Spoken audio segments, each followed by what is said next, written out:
pagi jemaat yang dikasihi Tuhan Yesus. Puji Tuhan, hari ini kita dipertemukan kembali dalam ibadah minggu. Walau kita masih melakukan ibadah di rumah kita masing-masing, Tuhan Yesus adalah sumber pengharapan kita. Bagaimanapun keadaan kita saat ini, baik yang sedang dalam pemulihan kesehatan, pemulihan ekonomi, maupun pergumulan keluarga dan apapun juga persoalan kita, Tuhanlah yang memberi kita kekuatan untuk kita bisa melewatinya. Kita ada sampai saat ini semua karena kemurahan Tuhan Yesus. Dan kasih-Nya yang begitu besar bagi kita telah dinyatakan melalui pengorbanannya di atas kayu salib. Sangat besar anugerah-Nya akan mempersiapkan hati kita untuk masuk di dalam ibadah hari ini.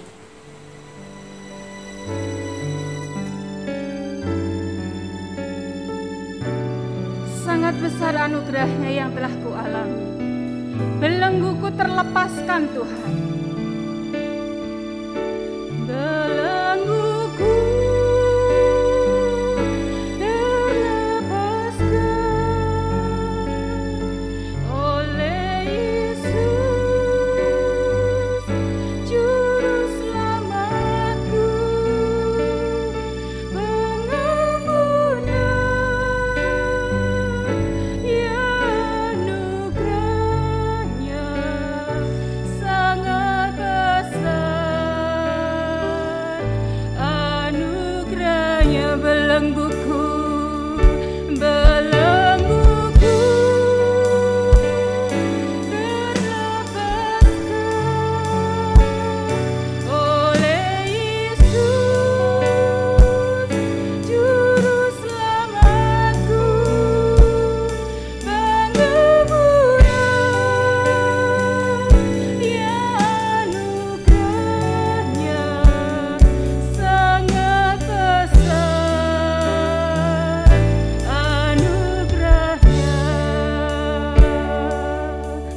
Sangat besar anugerah-Nya.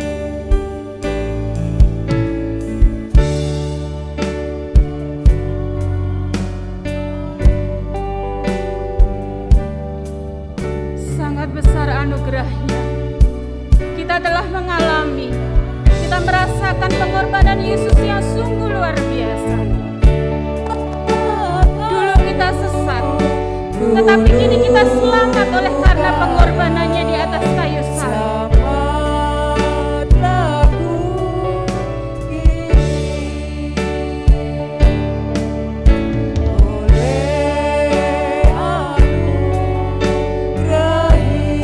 Oleh anugerah, hilanglah segala ketakutan kita. Sungguh sangat indah anugerah-Mu Tuhan di dalam hidup kami.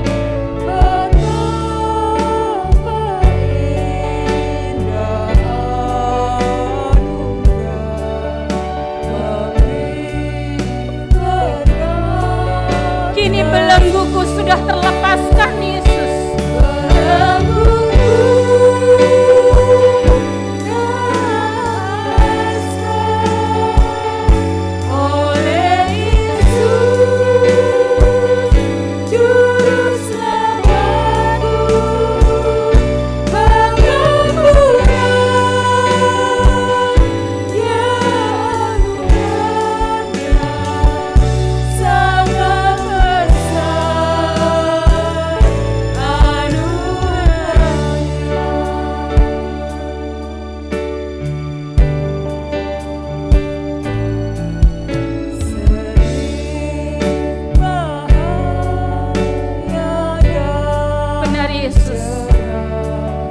Sering bahaya dan jerat mengancam hidup kami, tetapi kami terus memandang Engkau Tuhan.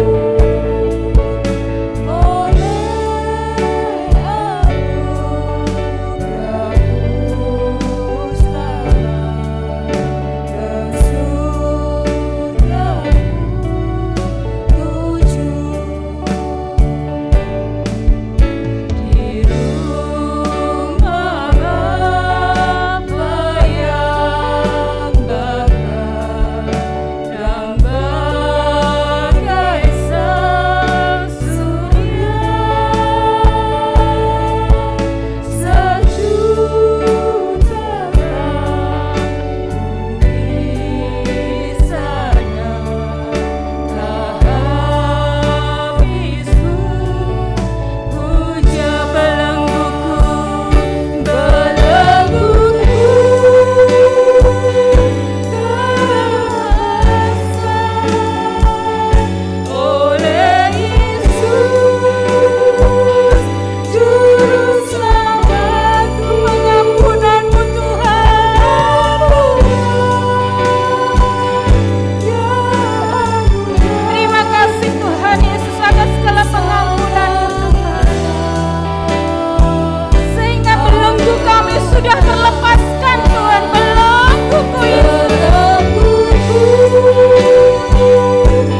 bakti kita dari Efesus pasal 2 ayat 1 dan 8. Demikian bunyi firman Tuhan.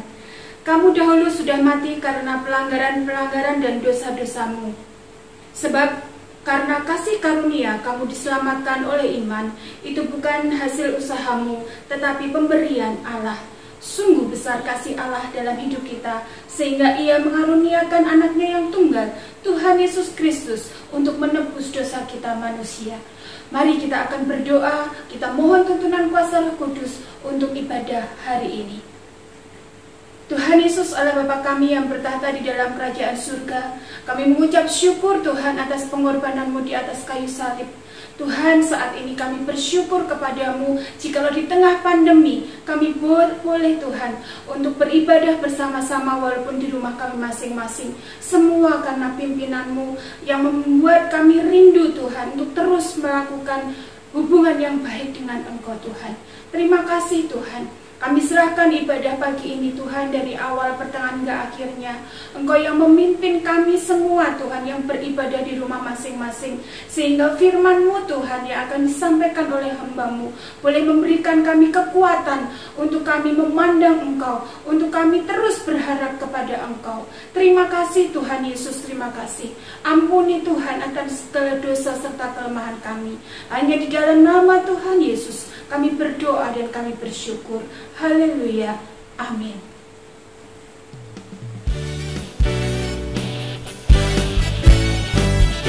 Kita akan bersukacita menyanyikan lagu ini.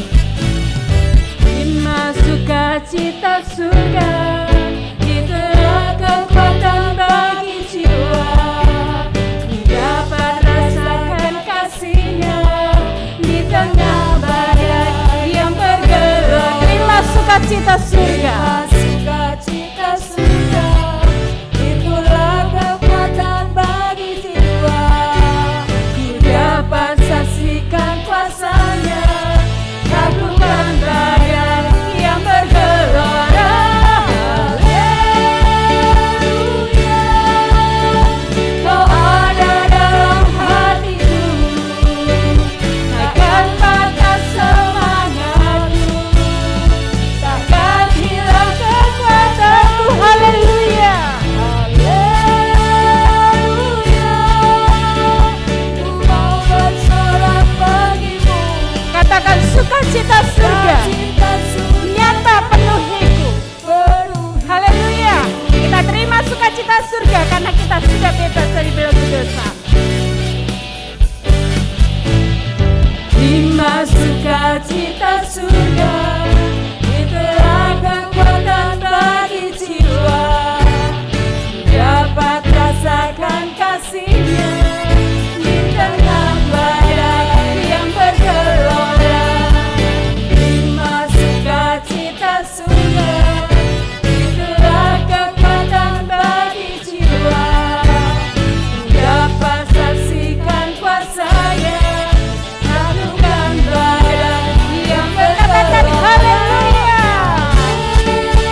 rekomendasi khotbah hari ini dari Imamat pasal 26 ayat 14 sampai dengan 17.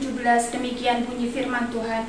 Tetapi jikalau kamu tidak mendengarkan daku dan tidak melakukan segala perintah itu, jikalau kamu menolak ketetapanku dan hatimu muak mendengar peraturanku, sehingga kamu tidak melakukan segala perintahku dan kamu mengingkari perjanjianku, maka aku pun akan berbuat begini kepadamu, yakni aku akan mendatangkan kekejutan atasmu, batuk kering serta demam yang membuat mata rusak dan jiwa merana. Kamu akan sia-sia menabur benihmu, karena hasilnya akan habis dimakan musuhmu. Aku sendiri akan menentang kamu, sehingga kamu akan dikalahkan oleh musuhmu, dan mereka yang membenci kamu akan menguasai kamu, dan kamu akan lari, sungguh pun tidak ada orang yang mengejar kamu. Demikian bunyi firman Tuhan. Tiba saatnya kita akan bersama-sama mendengarkan firman Tuhan yang akan disampaikan oleh hambanya, Bapak Pendeta Adi Cahyono.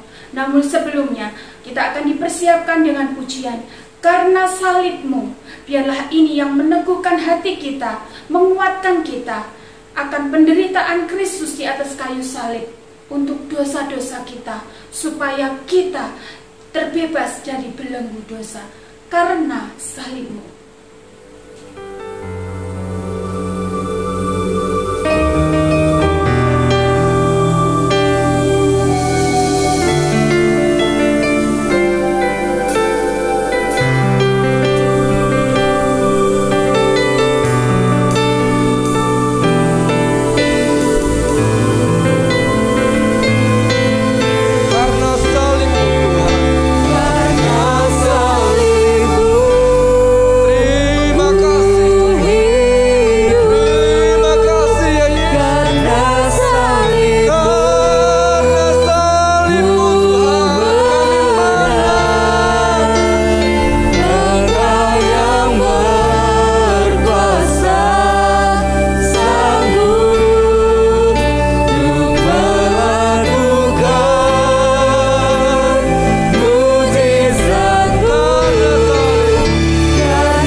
Kami mau bersama-sama Tuhan.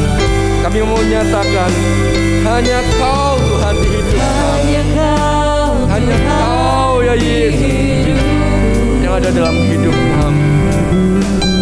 Kau berikan hidup yang baru. Darah-Mu menyucikan, pulihkan hatiku. Ku nyatakan Kaulah segalanya. Engkaulah Tuhan sumber pengharapan kami. Engkaulah sumber pengharapan.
Mari kita akan berdoa.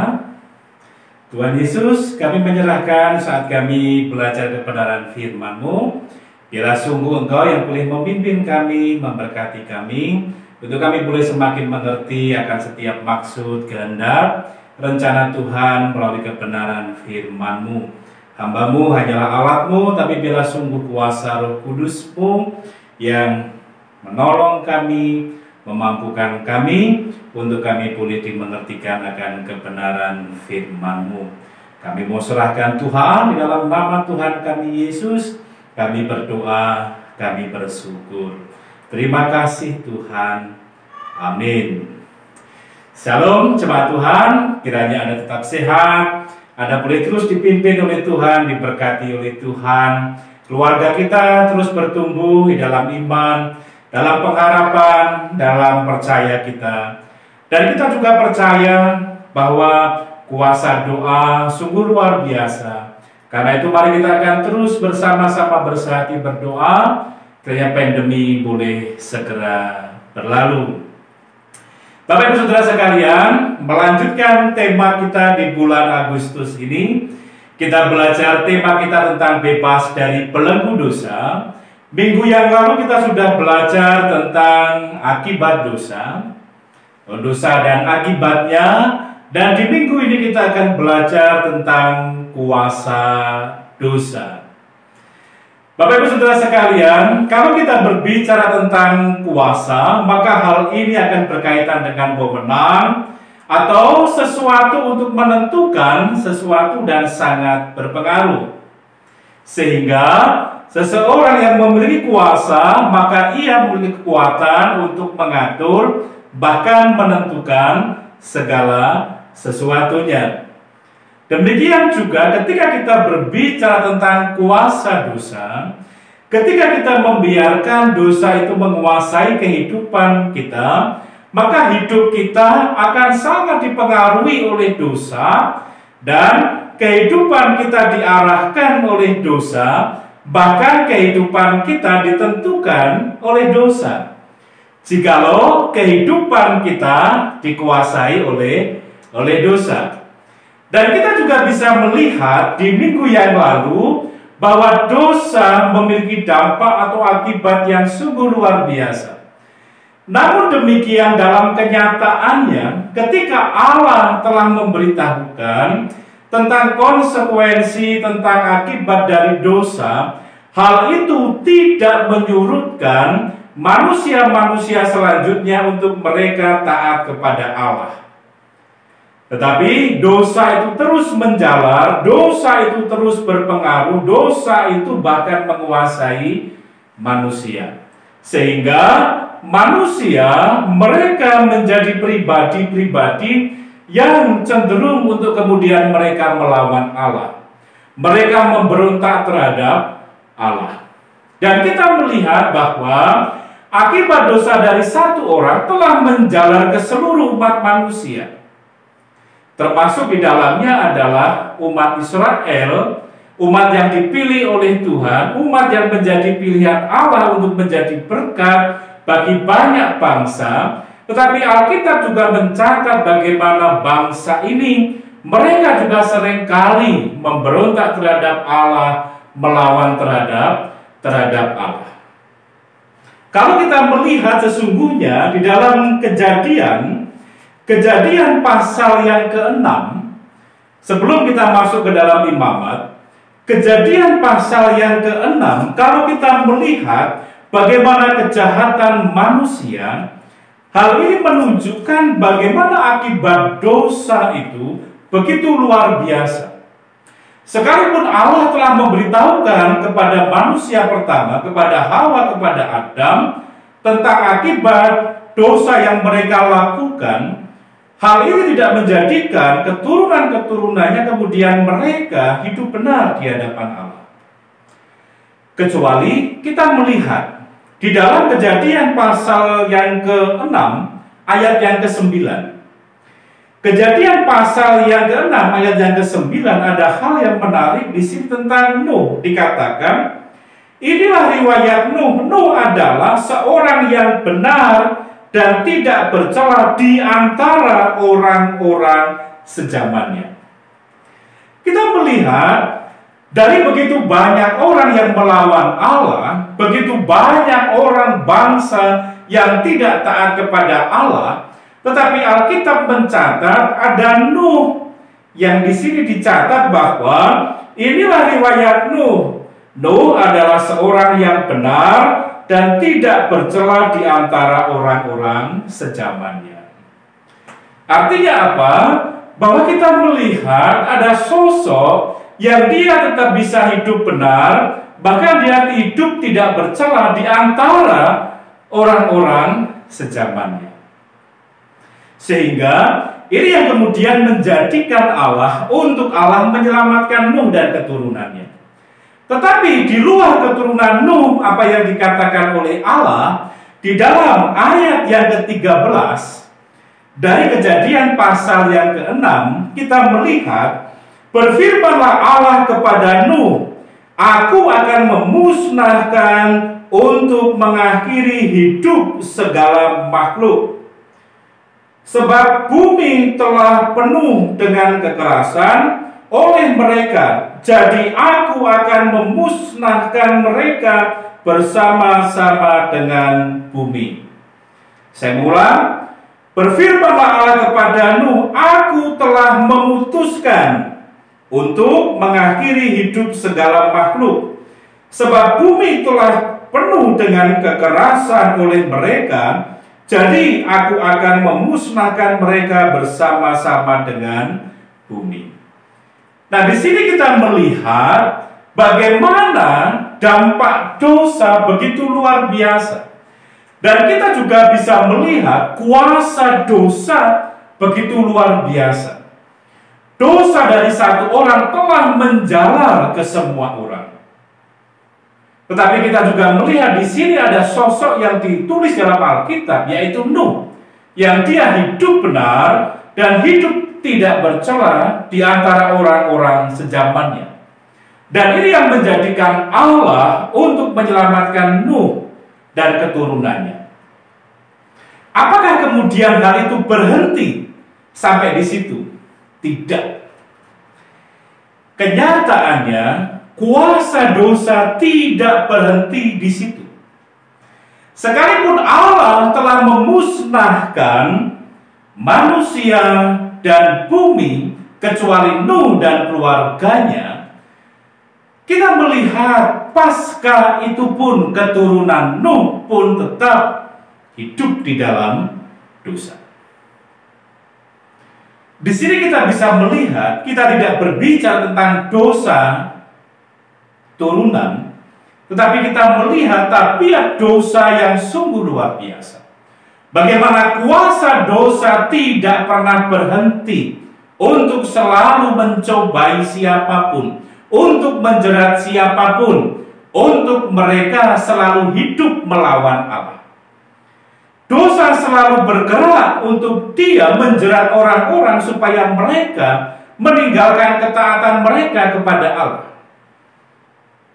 Supaya orang-orang yang setia kepada Allah meninggalkan imannya untuk mereka melawan Allah. Di sini kita bisa melihat bagaimana kuasa dosa begitu luar biasa.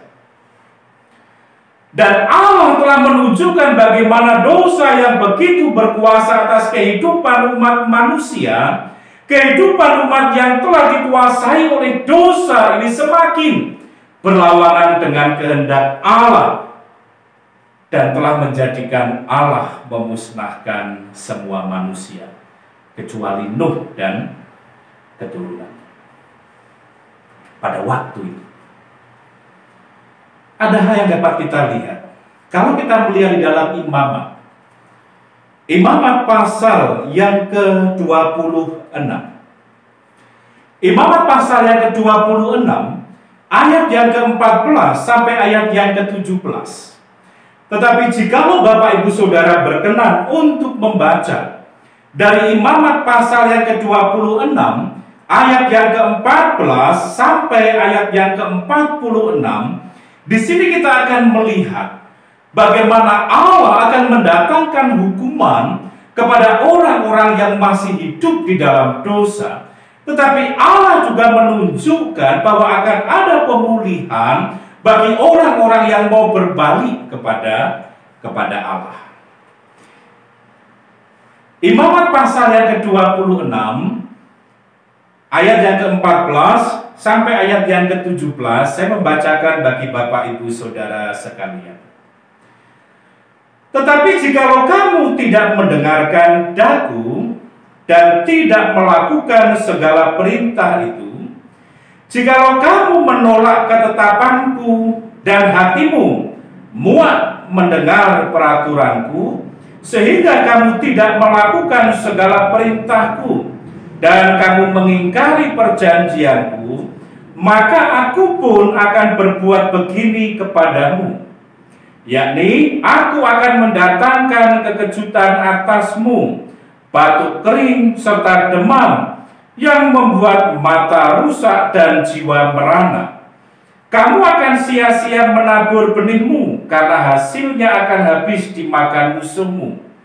Aku sendiri akan menentang kamu, sehingga kamu akan dikalahkan oleh musuhmu, dan mereka yang membenci kamu akan menguasai kamu, dan kamu akan lari, sungguh pun tidak ada orang mengejar kamu.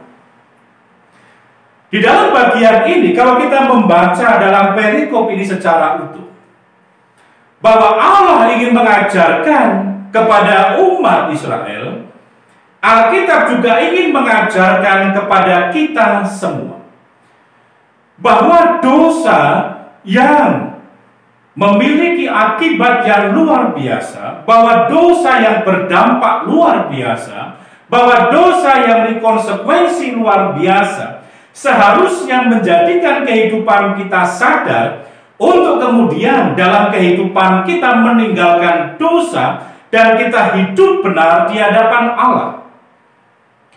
Bahkan di dalam Kejadian pasal yang ke-6 kita melihat bagaimana ketika Allah menyampaikan kepada Nuh bahwa Allah telah memutuskan untuk memusnahkan umat manusia oleh karena kejahatan mereka. Bahwa Allah ingin menunjukkan akibat dari dosa begitu luar biasa. Dan ini seharusnya menjadikan umat manusia memahami betul tentang konsekuensi-konsekuensi yang besar, dampak-dampak yang besar dari dosa. Sehingga di dalam Imamat pasal yang ke-26, ayat yang ke-14 sampai ayat yang ke-46, kalau kita membaca secara utuh dalam perikop ini, bahwa Allah ingin memberikan pengajarannya, Allah ingin menunjukkan rencananya, Allah menunjukkan maksudnya, Allah menunjukkan jalannya kepada umat Allah supaya dalam kehidupan mereka memahami betul.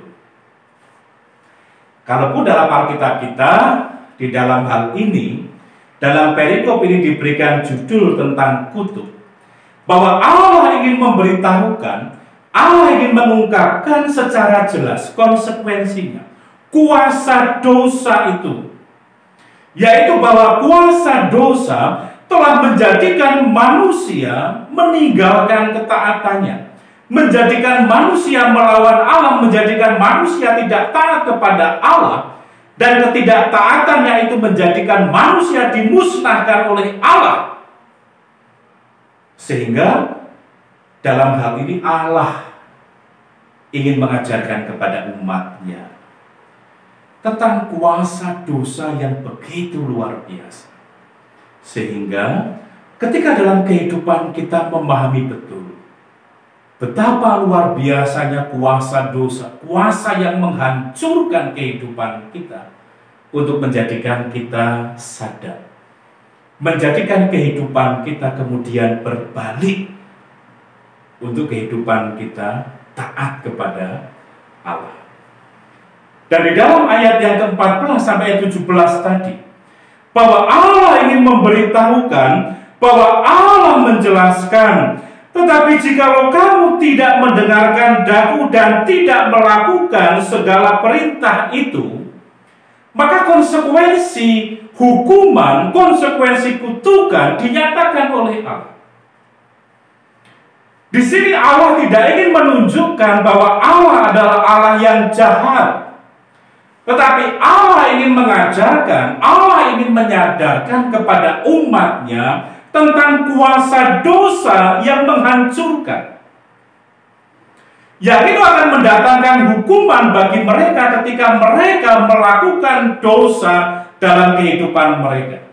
Ketika mereka tidak mau taat kepada Allah, ketika mereka tidak mau mendengarkan perintah Allah dalam kehidupan mereka.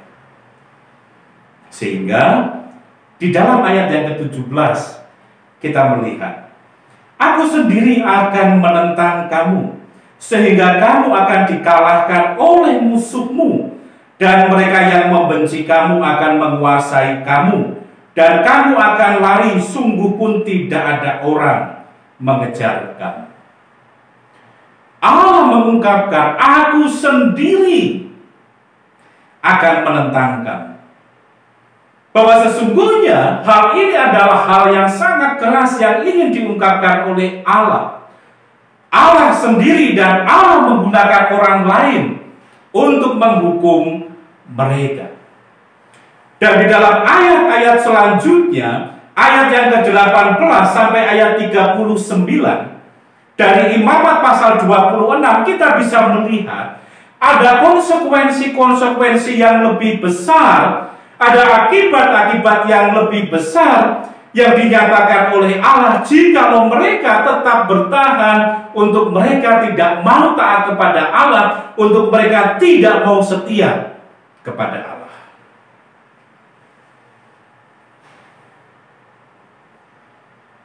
Bapak Ibu Saudara sekalian, di sini kita melihat kuasa dosa begitu luar biasa mencengkeram kehidupan manusia. Dosa tidak akan membiarkan manusia untuk dia menjadi taat kepada Allah, untuk dia menjadi setia kepada Allah. Bahkan dalam kehidupan kita masa sekarang ini, dosa tidak lagi menggunakan cara-cara yang menakutkan, tetapi dosa seringkali menggunakan cara-cara yang tanpa kita sadari bahwa dosa sedang mempengaruhi kehidupan kita, bahwa dosa sedang berusaha untuk mengarahkan kehidupan kita kepada keinginannya. Dosa sedang mempengaruhi kita, bahkan dosa sangat berkuasa dalam diri kita tanpa kita sadari.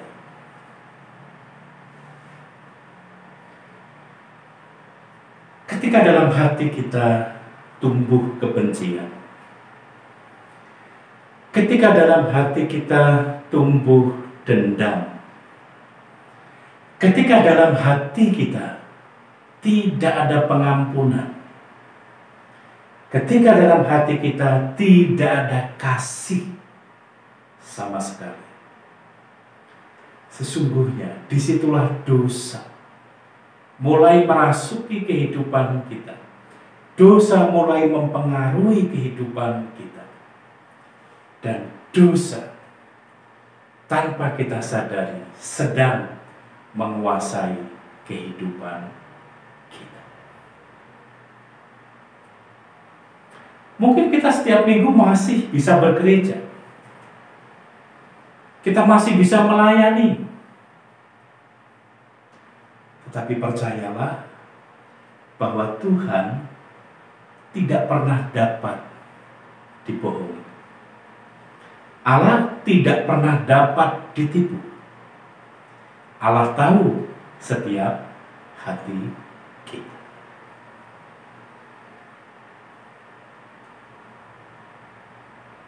Karena itu, apa yang dikatakan oleh firman Tuhan di dalam Imamat 26 ayat yang ke-14 sampai ayat yang ke-46, Kalau kita membaca secara utuh perikop ini, kita akan melihat kuasa dosa yang luar biasa. Dan ketika kehidupan kita masih mengeraskan hati kita untuk kita mau berbalik kepada Allah, konsekuensinya akan semakin meningkat di dalam kehidupan kita. Namun demikian, di dalam ayat yang ke-40 sampai ayat yang ke-42, apa yang dituliskan di dalam bagian firman Tuhan dalam Imamat 26 ayat yang ke-40 sampai 42 dikatakan, tetapi bila mereka mengakui kesalahan mereka dan kesalahan nenek moyang yang telah mereka dalam hal berubah setia yang dilakukan mereka terhadap aku, dan mengakui juga bahwa hidup mereka bertentangan dengan daku, aku pun bertindak melawan mereka dan membawa mereka ke negeri musuh mereka. Atau bila kemudian hati mereka yang tidak bersunat itu telah tunduk dan mereka telah membayar pulih kesalahan mereka, maka aku akan mengingat perjanjianku dengan Yakub, juga perjanjian dengan Ishak dan perjanjian dengan Abraham akan kuingat, dan negeri itu akan kuingat juga. Di sini bahwa Allah mengingatkan, jikalau kita mau berbalik kepada Allah, maka apa yang dijanjikan oleh Allah, apa yang dikatakan kepada Yakub, kepada Ishak, kepada Abraham, janji itu pula yang akan dinyatakan kepada setiap kehidupan umatnya yang mau berbalik kepada Allah. Jemaat Tuhan, jelas bahwa tidak ada sedikit pun kebaikan yang dihasilkan dari dosa. Sekalipun yang nampak baik, hal itu hanya tipuan semata untuk menjerat kehidupan saudara dan saya. Dan sebaliknya, pengakuan dosa dan pelanggaran kita kepada Allah, pengakuan kita akan segala dosa-dosa dan pelanggaran kita, itulah yang akan mendatangkan pemulihan dalam kehidupan kita bersama dengan Allah.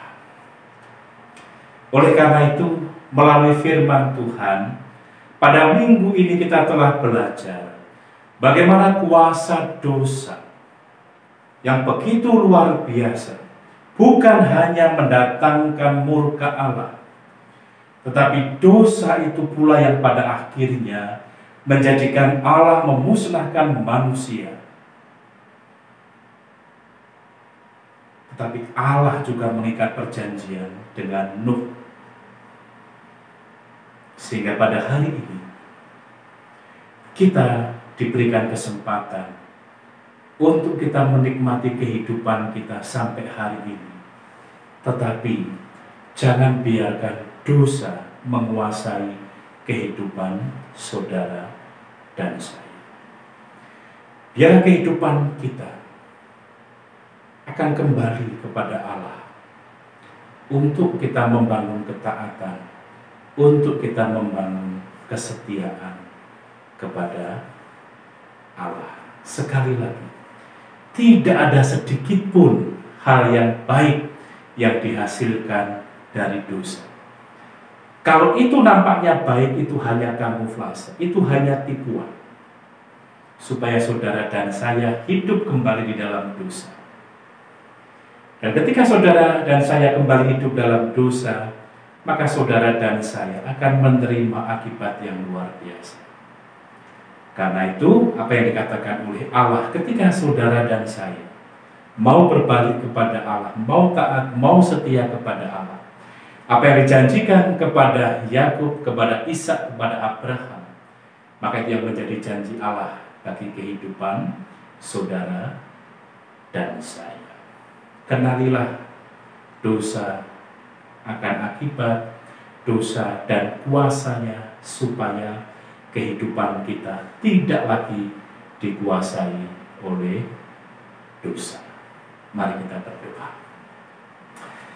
Bapa Surgawi, kami terus merindukan untuk kami terus diajar, untuk kami hidup di dalam kebenaran firman-Mu, kami hidup benar, untuk kami menjadi bijak, untuk kami mulai peka terhadap kuasa-kuasa dosa yang mencoba untuk mempengaruhi, bahkan untuk menguasai kehidupan kami. Tapi biarlah kami sungguh-sungguh dibangun dalam ketaatan, kesetiaan kehidupan kami kepada Tuhan. Kami berdoa bagi setiap jemaat Tuhan, Tuhan yang boleh terus memimpin, Tuhan yang boleh terus memberkati. Sekalipun saat ini kami masih beribadah di rumah masing-masing, biarlah iman kami, percaya, pengharapan kami boleh terus bertumbuh di dalam Tuhan. Kami berdoa bagi setiap jemaat Tuhan sekalian. Kami terus menyerahkan Tuhan hamba-hamba-Mu yang dalam pergumulan-pergumulan untuk pemulihan kesehatan. Kami berdoa untuk Bapak Bambang Purnomo, kami berdoa untuk Bapak Filipus Bambang, kami berdoa untuk Bapak Barata, kami berdoa dan menyerahkan untuk Bapak Yahya, kami berdoa untuk Bapak Bro Slamet, kami berdoa dan terus menyerahkan Tuhan untuk Bapak dan Ibu Sumani. Kami berdoa untuk Eyang Joko, berdoa untuk Eyang Titik, berdoa untuk Eyang Yanto, Eyang Sungkari, berdoa untuk Eyang Sucoko, berdoa untuk Eyang Suharmaji Putri. Kami berdoa untuk Ibu Isnanin Slamet. Kami menyerahkan Tuhan dalam tangan kuasa untuk Ibu Sudiono. Kami berdoa dan terus menyerahkan untuk Uti Marji, Eyang dari Ibu Kristin. Kami berdoa untuk Ibu Sukarti, ibunda dari hamba-Mu. Kami berdoa untuk Ibu Mugiban, ibunda dari Bapak Andri. Kami berdoa untuk Ibu Wilasmi, ibunda dari Bapak Daud, juga Bapak Paulus, ayah dari Bapak Daud. Kami menyerahkan Tuhan. Tuhan yang boleh terus memberkati mereka sekalian dengan pemulihan-pemulihan. Kami berdoa untuk Ibu Meme. Kami berdoa untuk Ibu Nuni. Kami terus menyerahkan untuk pemulihan Bapak Indro. Kami juga terus menyerahkan berdoa Tuhan untuk Ibu Isnanil Slamet. Kami juga terus menyerahkan untuk Eyang Iman Suraji. Kami terus merindukan Tuhan yang boleh memberkati jemaat Tuhan sekalian, supaya mereka boleh terus diberkati dengan kesehatan. Kami juga berdoa dan terus menyerahkan bagi jemaat Tuhan yang menjalani isolasi mandiri, Tuhan yang boleh memberkati mereka, Tuhan yang boleh memulihkan, Tuhan memberkati mereka sekalian. Kami berdoa bagi setiap kehidupan keluarga yang menuangkan buah hati. Kami berdoa untuk Bapak Fafa dan Ibu Kristin. Kami berdoa untuk Bapak Niko dan Ibu Ceti. Kami berdoa untuk Bapak Ari dan Ibu Penny. Kami berdoa untuk Bapak Samuel dan Ibu Marta. Kami berdoa untuk Bapak Adio Tio dan Ibu Esther Rima. Kami berdoa untuk Bapak Wahyu Mardavri dan istri. Kami berdoa untuk Bapak Andri dan istri. Kami terus menyerahkan Tuhan yang boleh memberkati keluarga-keluarga ini. Tuhan yang boleh terus menolong, Tuhan yang boleh terus melimpahkan kasih Tuhan. Kami juga bersyukur atas keluarga-keluarga yang Tuhan berkati. Untuk saat ini, mereka yang sedang mengandung, kami berdoa Tuhan untuk Ibu Cynthia. Kami berdoa untuk Ibu Edelin Daniel. Kami berdoa untuk Ibu Ovel. Kami berdoa untuk Ibu Putri Tiosara. Kami menyerahkan Tuhan. Engkau yang boleh terus memberkati buah hati dalam kandungan hamba-hamba-Mu sekalian. Kami juga berdoa dan menyerahkan Tuhan saat ini untuk jemaat Tuhan sebagai tenaga kesehatan. Kami berdoa untuk Dr. Desi, berdoa untuk Dr. Karyawati. Kami berdoa untuk Bapak Dadang, berdoa untuk Ibu Vero, berdoa untuk Ibu Nur Kasana, berdoa untuk Ibu Umi Gustaf, berdoa untuk Ibu Penny, berdoa untuk Ibu Nelly Tio. Kami menyerahkan Tuhan ke dalam tangan kuasa-Mu. Kami juga berdoa bagi setiap jemaat Tuhan yang terus bergumul akan pekerjaan, yang merintis usaha. Tuhan yang boleh memberkati, Tuhan membukakan peluang-peluang bagi setiap jemaat Tuhan sekalian. Anak-anak Tuhan yang sekolah melalui daring, Tuhan yang terus memberkati mereka. Setiap kebutuhan dalam kehidupan mereka, Tuhan yang boleh memberkati. Kami juga terus merindukan Tuhan untuk pelayanan tim multimedia dari komisi ibadah dan komisi-komisi yang lain yang berkaitan dengan pelayanan secara online saat ini. Tuhan yang boleh memberkati. Tuhan menolong sehingga kami boleh terus membangun kebersamaan melalui ibadah online ini bersama dengan jemaat Tuhan sekalian. Terus menyerahkan untuk gereja Tuhan, pengembang tumbuhan pelayanan di masa-masa pandemi ini, untuk kami boleh tetap bersehati, untuk kami boleh terus membangun kebersamaan dalam setiap kehidupan kami sekalian. Kami juga berdoa Tuhan untuk Ibu Handoko dalam pemulihan hamba-Mu, Tuhan yang boleh terus memberkati. Juga seluruh jemaat Tuhan dalam harapan, kerinduan, pergumulan, Tuhan yang boleh terus memberkati mereka sekalian. Kami berdoa untuk bangsa dan negara kami ketika pemerintah dalam upaya untuk mengatasi pandemi. Tidak sedikit gerakan-gerakan yang justru mereka melawan pemerintahan, menolak kebijakan-kebijakan pemerintah yang ada. Kami menyerahkan Engkau menganugerahkan hikmat bagi mereka sekalian. Apa yang sedang diupayakan oleh pemerintah, kami percaya semua menjadi bagian untuk mendatangkan kebaikan bagi seluruh masyarakat. Sekalipun ada kekurangan ataupun hal yang lain, Tuhan yang boleh memberkati, Tuhan yang boleh menolong. Kami menyerahkan Tuhan ke dalam tangan kuasa-Mu.